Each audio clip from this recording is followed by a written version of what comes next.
Vous êtes sur Icon TV et merci de nous préférer. Mesdames, Messieurs, bonsoir et bienvenue à cette édition. Le monde de la communication vit son jubilé dans le département du Zou. Du 7 au 9 mars 2025, les professionnels des médias venus de toutes les localités se sont retrouvés pour marquer d'un cachet spécial cette édition. C'était des moments de brassage mais aussi de partage d'idées. Reportage Jean-Théophile Oti, Elvis Kiakpe. La célébration du jubilé des professionnels des médias du département du Zou s'est tenue dans une ambiance en pointe d'enthousiasme à Aboikon et à Bomé, marquant 3 jours mémorables du 7 au 9 mars 2025. Les festivités ont démarré à Aboikon avec une conférence débat animée par le père Banabé Bokovo sur le thème « L'espérance est la pierre angulaire de la vie, elle ne déçoit jamais ». Un message fort qui a interpellé les journalistes sur leur rôle et les défis du métier.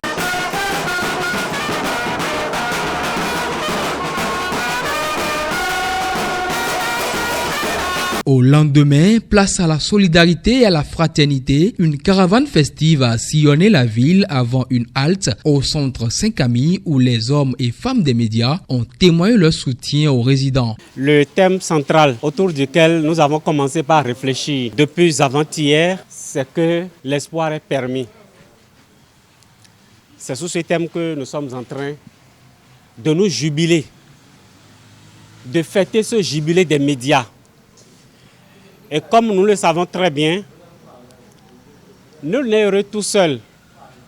Nul n'est heureux tout seul. Nous avons voulu semer quelques germes, quelques graines d'amour et de joie dans le cœur de nos frères et sœurs qui sont aujourd'hui ici. Nous sommes en train de célébrer le jubilé ordinaire de 2025, un moment de joie, un moment de partage. Et nous avons voulu partager cette joie-là avec nos frères et sœurs, les pensionnaires de cette maison. Je vous remercie pour l'amour que vous avez à notre ami. Aujourd'hui, ils ne sont plus les malades.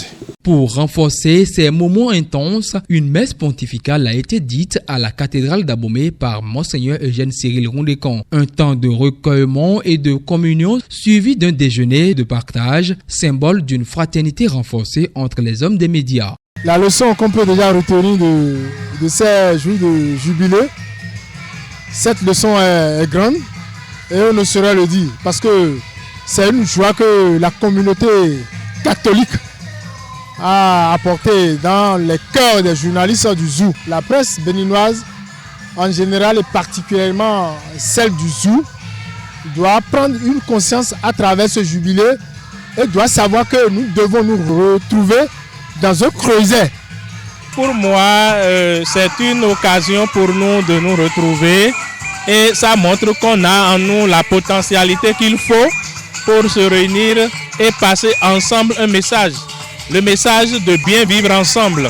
Le jubilé des médias 2025 restera gravé dans les mémoires comme un événement d'unité et de partage, rappelant aux professionnels du métier l'importance de la solidarité et de l'espérance dans leur mission quotidienne. Rendez-vous en mai pour une autre célébration mettant en valeur les efforts des hommes des médias du département.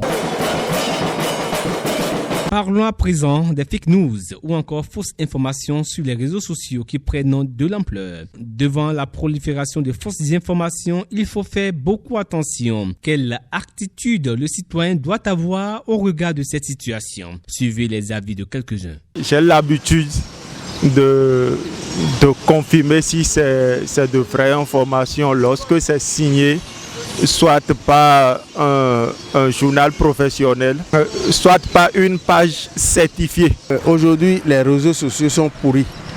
Et quand ils sortent les informations, il faut du temps. Que ce soit vrai ou faux, c'est au fil des jours qu'on arrive à détecter si c'est vrai ou c'est faux. Parce que finalement, les informations finissent par être divulguées et puis on voit si c'est vrai ou c'est faux, quoi. Sur les réseaux sociaux maintenant, il y a beaucoup d'informations qui sont fausses.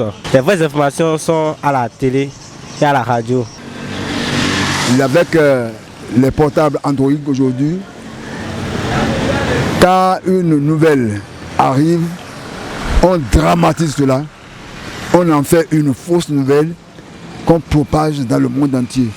Alors, chacun doit savoir que ce qu'il est en train de dire aujourd'hui ici, c'est le monde entier qui l'entend. il faudrait que les gens aient l'amabilité de donner de bonnes informations. Mais ce qui est marrant aujourd'hui, on compose de toutes pièces des informations, comme qui est en train de faire le théâtre ou bien une scène qui monte, et on dit du faux et on soutient encore. Pour tenter de mettre fin à la crise entre le Bénin et le Niger, le général Abdourahmane Tiani a à nouveau invité les deux anciens présidents béninois Nicéphore Dieudonné Segloum et Boni Yayi. L'information est rendue publique ce lundi par le premier président du lait démocratique au Bénin. Compte rendu. Après une première rencontre il y a quelques mois avec les autorités du Niger commandées par le général Abdourahmane Tiani, le 25 juin 2024 à Niamey, les deux anciens chefs d'État béninois Nicéphore Dieudonné Segloum et Boni Yayi vont se rendre à nouveau à Niamey. Une seconde visite aux autorités du Niger qui s'inscrit dans le cadre des démarches pour un dégel de la crise entre les deux pays, notamment la réouverture des frontières. Je suis invité à nouveau par le général Tiani. J'irai là-bas avec mon frère Boni Yayi, a laissé entendre Nicéphore Segloum lors d'une intervention sur RFI. Même si la date de cette nouvelle visite au Niger n'est pas encore connue, les populations frères de ces deux nations attendent beaucoup de cette rencontre. Dans son intervention, Nicéphore Segloum a rassuré pouvoir tenir l'opinion informée au moment opportun. En Côte d'Ivoire, cette fois-ci, l'opposition tente l'union à 7 mois de la présidentielle. Le paysage politique du pays se divise désormais en 3 blocs. Le camp présidentiel, l'opposition réunie au sein de la coalition pour l'alternance pacifique et celle incarnée par le parti de Laurent Gbagbo. Kaius Abouakounou. En Côte d'Ivoire, la coalition pour l'alternance pacifique est officiellement lancée ce lundi à Abidjan. Cette coalition regroupe 25 partis politiques dont le PDCI de Tidiane Thiam, le COGEP de Charles Blé Goudé ou encore le FPI de Pascal Afine Guessan. Cette coalition de l'opposition se présente comme un cadre non idéologique de concertation et d'échange dont les principaux objectifs sont ceux d'obtenir un dialogue politique et des réformes électorales. Selon elle, les conditions pour une élection présidentielle apaisée en Côte d'Ivoire ne sont pour l'instant pas réunies. Ces derniers mois, les membres de cette plateforme ont adressé 2 lettres au chef de l'État, Alassane Ouattara, en vain. Et puis, une note sportive dans cette édition éliminatoire Coupe du Monde 2026. Le sélectionneur des Guépards du Bénin a dévoilé ce lundi lors d'une conférence de presse les joueurs convoqués pour les prochaines rencontres. Sur la liste de nouvelles têtes, mais aussi de grands absents. Gaius Abouakounou. Le sélectionneur national du Bénin, Guénotro, a publié ce lundi 10 mars 2025, via une conférence de presse, la liste des 25 joueurs retenus pour les 5e et 6e journées des éliminatoires de la Coupe du Monde 2026 zone Afrique. On note la première sélection de Candace Bayovo Fiogbe et l'absence sans surprise de Cédric Routondi et Tozin Aegou, tous les 2 blessés. C'est ainsi que nous refermons votre journal. Merci à tous ceux qui nous ont suivis partout dans le monde. L'actualité continue sur votre chaîne.